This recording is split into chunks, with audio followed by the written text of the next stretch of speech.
Alrighty, YouTube, here we go. Let's see how this goes. Both of my girls are up, so I'm going to try to talk fast. Today is Saturday, November 7th, if you happen to be watching the day I upload. I last uploaded on October 31st, which was last week. So I'll just talk about the events that have taken place in the past week. Really quick recap. Let's see. Got my BFP on September 30th. That was 4 weeks. I saw the doctor who did my fibroid surgery for blood work. Everything looked good. I went back to her at 6 weeks for an ultrasound. We could see a heartbeat. We couldn't hear it, which it was fine. It's early. The heart rate was 115. I went back at 8 weeks for another ultrasound, and we could see and hear the heartbeat, and the heart rate was 171, 172, something like that.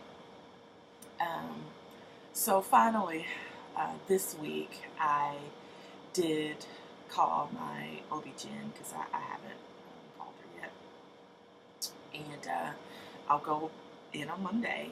I'll actually see the nurse practitioner, which is fine. I love her. This is my 4th pregnancy, and I can't remember what the first appointment entails, but they called on the phone. They called it a history appointment, and so I'll do that on Monday. And then Wednesday, I'll go in for I'll do blood work to test for genetic anomalies or genetic disorders. The tests for trisomy 21, 18, and 13. 21 is Down syndrome, 18 is Edwards syndrome, and then 13 is trisomy. 13 is Patel Syndrome, which I actually lost my second pregnancy to Patel Syndrome. So I never actually believed in the whole genetic, finding out if there are any problems before, because I just felt like if there are, it's my baby, I'll deal with it. But since my first pregnancy, it's always been offered to me. I was 34 when I delivered my daughter, so I think they start offering it at 35, and I guess since I was so close, they just offered it to me, and of course I didn't. And then, we found out that the baby was sick through an ultrasound, and the sonographer could see that there was something wrong. So, she related to the nurse, and the nurse advised me that we really needed to do this particular genetic screening to help us know more. So, of course, I did it. But, at that time, I was also sent to a perinatologist for some more testing. So, but at any rate, when I did end up miscarrying, and after I miscarried, I got pregnant right away. Of course, I wanted to do the genetic screening in fear of, something happening. So I'm kind of there now too. I just kind of want to get this screening done. I'm 30. I'm 38. I'll be 39 in April. So I just kind of want to do this test for peace of mind, and if it's not peace of mind, I want to do this test for preparation. So I know that's probably morbid to think that way, but that is where I am. For how I've been feeling, since last Sunday, I'm still pretty tired. I found that I really don't have any real food enjoyment, like, oh, I'm craving this, and when I get it, it's just like, oh, it's so delicious. You know, I just eat to feel well. Um, you know, I just, nothing just really sounds good, and sometimes if I think it sounds good, I'll get it, and there's just no true enjoyment. You know, right now, you know, eating is just something I have to do to feel well, which is really disappointing because I consider myself a foodie. I love food. I love to eat, and I love the enjoyment of food. And I just, you know, I'm not, you know, it's just, you know, what, you know, I know I need to do to feel well. On Tuesday night, I woke up in the night, I was hungry. And I said, oh, let me just see if I can go back to sleep. And so I was able to go back to sleep. And I slept until the morning, and I felt terrible Wednesday morning. I had a headache. That was the first thing I noticed when I woke up. My head was hurting. So I got out of the bed, and as soon as my feet touched the ground, I felt so nauseous. I just thought, and let's see, I was still in my 8 week. I didn't turn 9 weeks until the next day, something like that. But at any rate, I felt terrible, and so I hurried and got myself ready for work, and I cooked myself some breakfast, and just the smells turned me off. I knew I needed to get something, you know, in my system. So I almost felt like I drank the night before, overdrank the night before. I can't describe it, but it was a terrible feeling. I had a headache, I was nauseous. Finally got breakfast in my system, and I didn't feel any better. I woke up that morning at about 5:30. I did not start feeling better until about 10 o'clock that morning.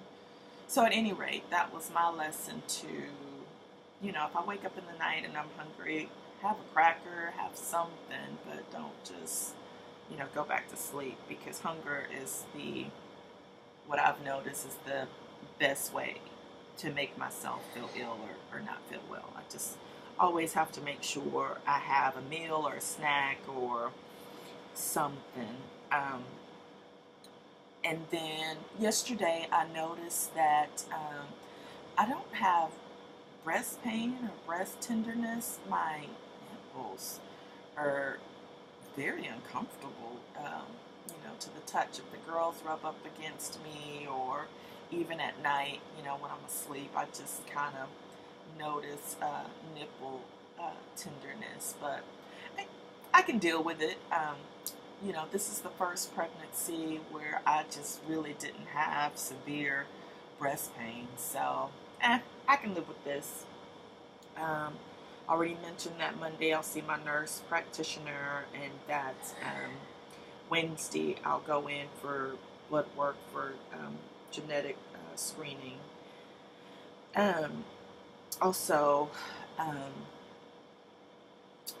I'm interested moving forward to see the doctor, actually, because before I was pregnant, when I was considering getting pregnant, you know, I did see the surgeon that did my fibroid surgery, and I also saw 2 perinatologists just as a consultation to find out the chances of having a uterine rupture again if I were to get pregnant. But at any rate, the perinatologist that my OBGYN uses did say if I were to get pregnant, it would be a high-risk pregnancy. So, you know, at some point, not only will I be seeing my OBGYN, but I'll also be seeing a perinatologist during this pregnancy because of a previous uterine rupture. They always kept a close eye on me before the rupture because of the 22 fibroids that I had removed before ever getting pregnant left many, many scars on my uterus. So that's the whole reason. They've never wanted me to labor, and that's why, with each of my pregnancies, I will always have a C-section. Yesterday, and if I can get through this story without crying, I was shopping with the kids. I was grocery shopping with the kids, and pushing the basket along, and all of a sudden I hear, well, I just heard the news today. It seems my life is going to change. That's Creed, Arms Wide Open. And I just, for a second, went frozen. And the reason, it got my attention is because Arms Wide Open by Creed is on my baby playlist. I made a baby playlist with my first pregnancy, and every time I get pregnant, that's, my playlist. Sometimes I may add, some songs with each pregnancy. I may add some songs, but at any rate, I got pretty emotional. Arms Wide Open by Creed was playing, and I just thought that was just so random.